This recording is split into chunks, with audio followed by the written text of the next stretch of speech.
Thank you, Mr. Chairman, Committee. Representative Josh Wheeler from District 35, representing Teton, Bear Lake, Caribou, Bonneville, and Bannock counties.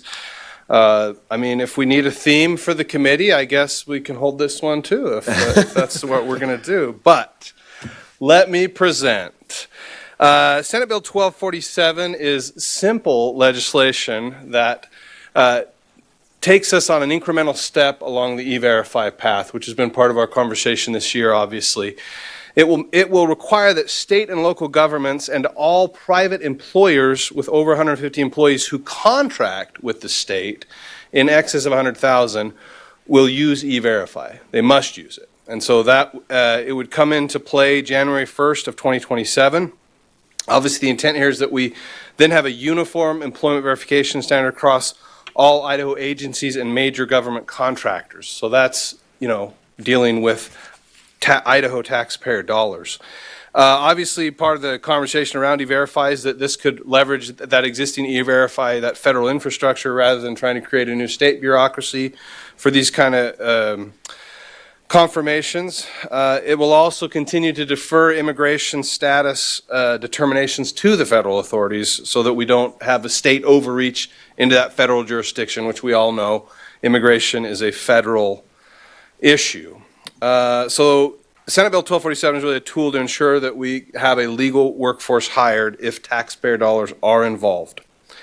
And just some of the penalties it talks about: if E-Verify uncovers that an employee does not have legal status, the employer must terminate their employment.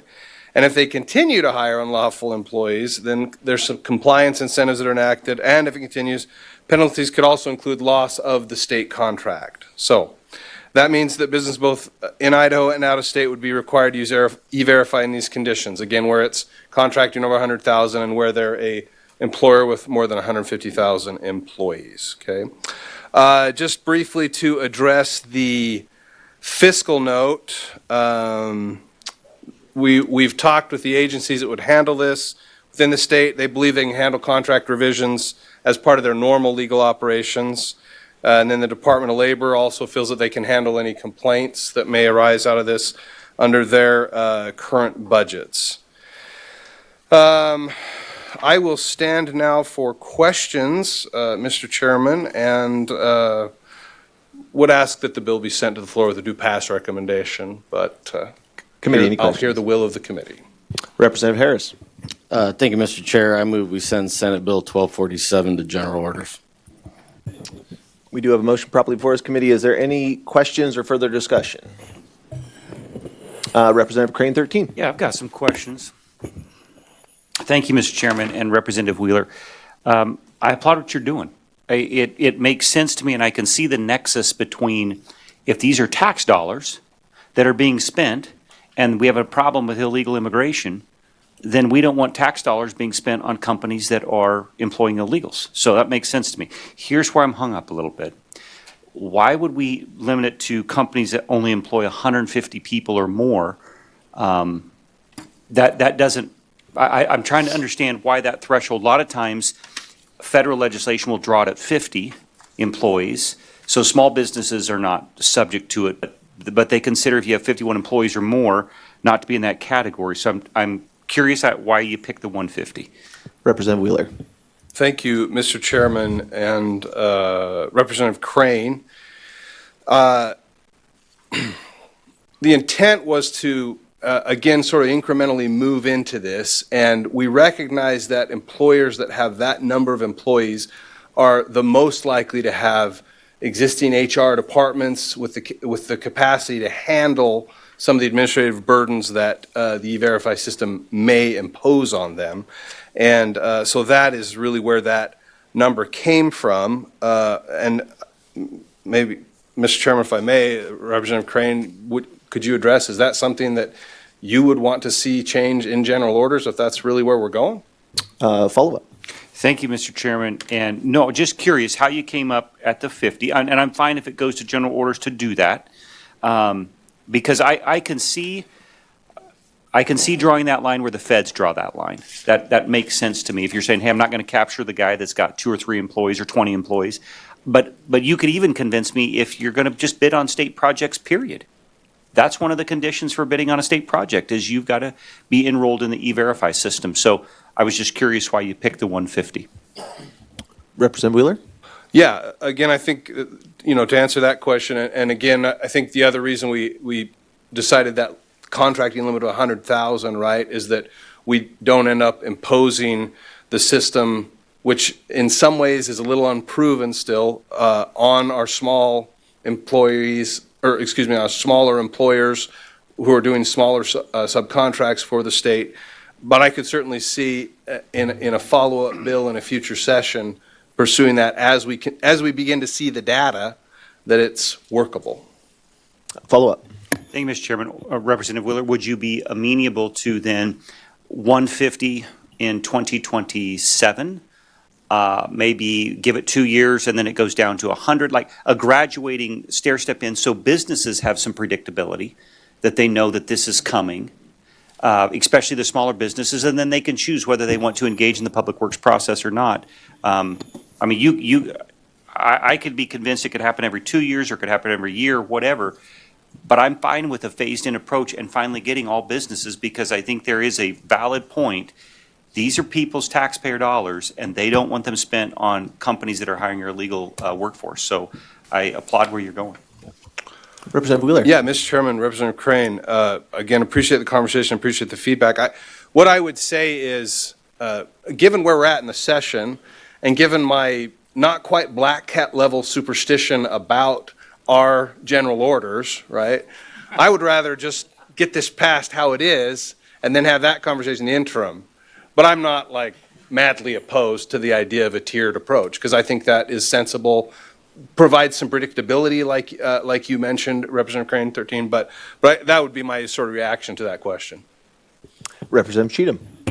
Thank you, Mr. Chairman. I like the way this thing is written with the 150 starting point. I think as we move forward and we begin to see the effect of federal, perhaps, changes in immigration law and the H-1 visa program, the beginning here, and then looking at the data and looking at the effects of all that may come down the road that there's no way to forecast, I think starting at 150 is a good place. And then we can adjust as we see the need, whether it's dropping lower numbers or changing categories of affected businesses. So with that in mind, Mr. Chairman, I'm going to move a substitute motion that we move this bill, Senate 1247, to the floor with a due pass recommendation. Thank you, Representative. We do have a substitute motion. Representative Birch? Yes, Mr. Chairman, for an alternate substitute motion. Motion's in order. Thank you. And I'd like to move that we hold this bill in committee, and I'd like to speak to that motion. You may. And it's not any disrespect. In fact, it's out of respect for the dialogue we've just had. Those are very good questions, the kind of questions you'd want to sit around and hash out when you write a bill. And that's just one aspect of this bill. I've got a long list of questions too, and not that and workability and all sorts of other, what assumptions are being made that may not hold true, or what are some unintended consequences, and really explore this. And it's no disrespect for Representative Cheatham either. I just think that general orders is not the right place to try to edit, to really come up with a thorough, modification to legislation. And I think I would much rather see a much more thorough conversation take place over the interim, have all the agencies that, will be responsible for this, make sure the business community stakeholders have had a chance to fully weigh in on this, and then let's come back next session with a bill that everyone can, understand and have been fully thought out. So I'm not rejecting the idea at all. In fact, E-Verify is one of the things that I talk about with my constituents, but I want to make sure we do it right and not rush it and then hope for the best and then come back. So I don't see anything wrong at this point in time, this late in the station, being a little more prudent in how we move forward on this. Thank you, Representative. Representative Wheeler, would you like to comment on that at all? Or? Mr. Chairman, Representative Birch, I'm a sucker for a themed committee, so, for that reason, I'd be happy to see it held just so that we had a three-peat. Bring a bill, you want to see it go, right? So I'm not going to oppose that amended substitute motion, but I'll be less excited about it than others. How's that, Mr. Thank you, Chairman? Representative. Representative Cheatham. Oh, sorry. Representative Crane, 13. I understand, and I'm going to debate against the amended substitute motion. I'm looking at the enforcement date. It's January 1st, 2027. It's not a July 1st, 2026. So it's an additional 6 months that you have going there. I do know, local contract, large contract, ESI, met with me. They're already doing this and say it works absolutely fantastic, and they would be in full support of Public Works, folks that are doing that. So I'm still probably going to support the general orders because I really feel like the phased-in approach is where this needs to go. So I understand your point, Representative Birch, but given an additional 6 months and large contractors are already doing that, I think we're probably okay. Representative Thompson. Thank you, Mr. Chairman, for a roll call vote. Representative Crane, 12. Thank you, Mr. Chairman. Question for Representative Wheeler. So I'm reading through on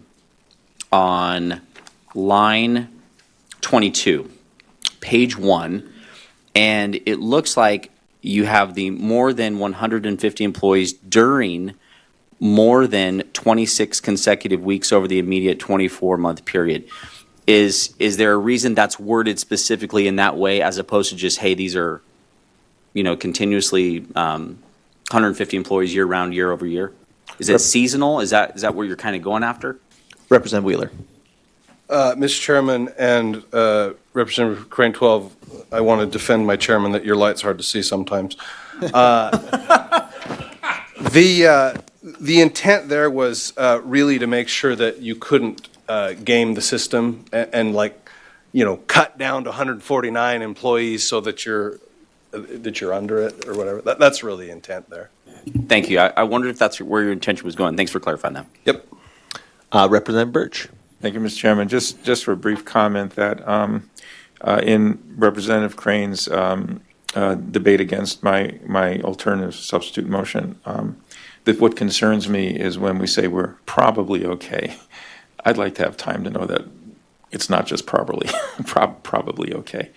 And so I would just ask that we, and if we come back, let's put it this way, if we come back next year, I'm not sure I see much of a difference between an implementation date of January 2027 and June 2027, or after, so it's really, it just buys you that much more time to think everything through. Anyway. Representative Green. Thank you, Chairman, and good representative. I just want to, there's a lot of conversations and I want to clarify, are the changes that are being proposed, would you consider those welcome changes or hostile changes to your efforts? Representative Wheeler. Mr. Chairman, Representative Green, I would describe them as untimely amendments. Again, I would prefer to have the bill go as it has passed through the Senate, as it's been clean and got here to us. I think it would solve one of the major questions that we've wrestled with as a body this session. Yeah, so that's all. That's how I will address those proposed amendments. Thank you, Chairman, for a substitute motion. So we already are maxed out on No, we're motions. maxed out. Oh, we have 3. I thought we only had 2. Representative Crane, 12. Thank you, Mr. Chairman, and Representative Wheeler, since we're on general orders conversation here, are you amenable to a discussion on the rulemaking authority at the very end of the bill? Representative Wheeler. Mr. Chairman, Representative Crane 12, would you be willing to give me a little added clarity on what you mean? What might the amendments be for the rulemaking authority change? Representative Crane, 12. Thank you, Mr. Chairman, and Representative Wheeler, to strike that they can promulgate rules.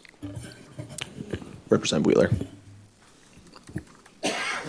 Mr. Chairman, Representative Crane 12, I think given our current rulemaking situation, I would not want to do that at present. I know we are trying to get to a point where the rulemaking process is a little bit more to our liking. I share that effort. But I think at this point, no, I don't think we want to do that at this point.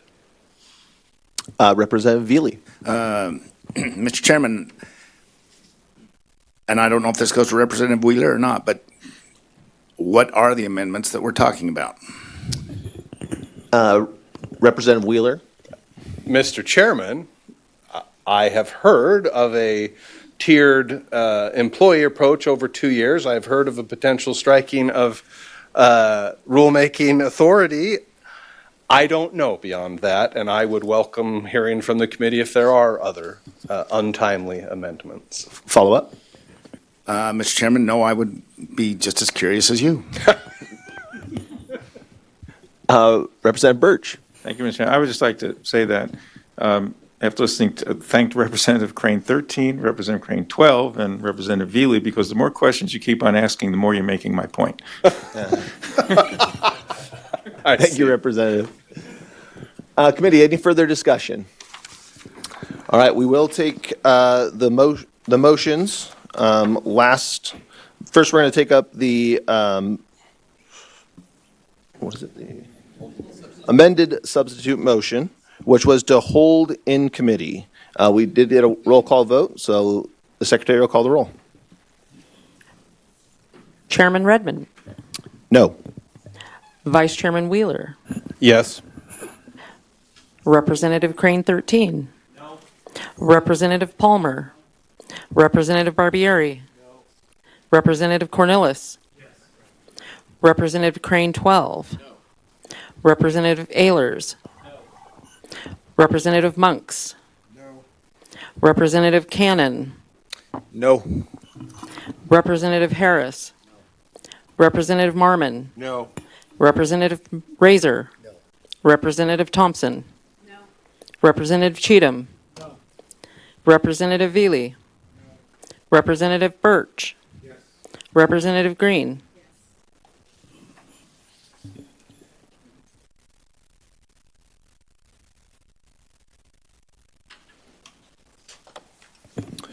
Roll shows 4 in favor, 14 against. Motion fails. Next, we'll take out the substitute motion, which was to send to the floor with a do pass recommendation. Chairman Redmond. No. Vice Chairman Wheeler. Yes. Representative Crane 13. No. Representative Palmer. No. Representative Barbieri. No. Representative Cornelis. No. Representative Crane 12. No. Representative Ehlers. No. Representative Monks. Nay. Representative Cannon. No. Representative Harris. No. Representative Marmon. No. Representative Razor. No. Representative Thompson. No. Representative Cheatham. Yes. Representative Veely. Yes. Representative Birch. No. Representative Green.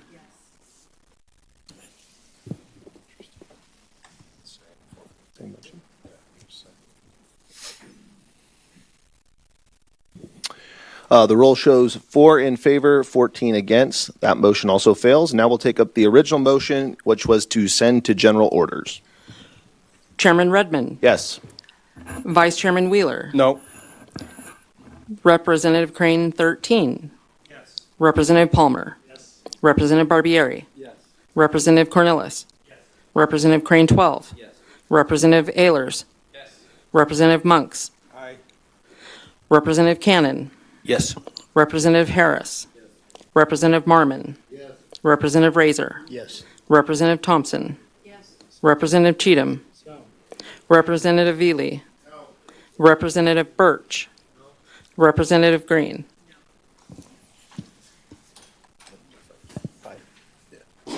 Got one. Yeah.